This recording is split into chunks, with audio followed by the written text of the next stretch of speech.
Les chardonnerets et la passion du Christ. La tradition raconte que parmi tous les animaux témoins de la passion, un seul lézard s'approche de la douleur du Sauveur. Ce ne fut pas l'agneau, symbole éternel du sacrifice, ni la colombe, messagère de paix, ni même l'âne, rambe, compagnon du voyage sacré. Ce fut le chardonneret, un petit oiseau au chant délicat qui fut ému par la compassion.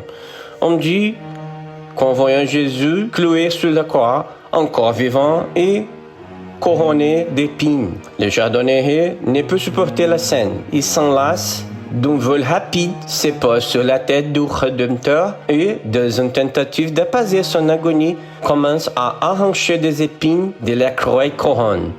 Dans cet acte de tendresse, il se tache de sang divin. Depuis ce jour, affirme-t-on, l'oiseau porte sur son front une marque rouge, mémoire éternelle de son geste compatissant.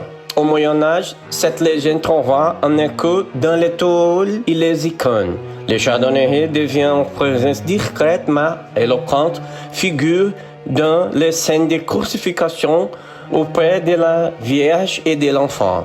Il était le signe silencieux du sacrifice de la rédemption, les petits témoins de la passion. Plus tard, à la Renaissance, des artistes tels que Raphaël et Leonardo da Vinci reprirent cette tradition. Dans la célèbre Madone au chardonneret, Raphaël représente Marie tenant tendrement l'enfant Jésus sous le regard du petit saint Jean-Baptiste.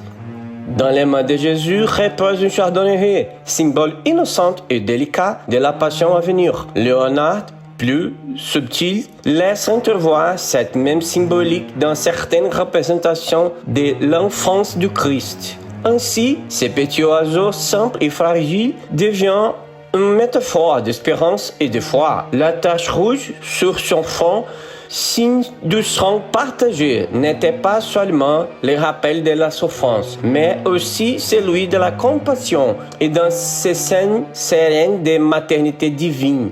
La présence presque imperceptible du chardonneret rappelait à l'observateur que l'enfant promis à la tendresse était aussi le Christ destiné à la croix.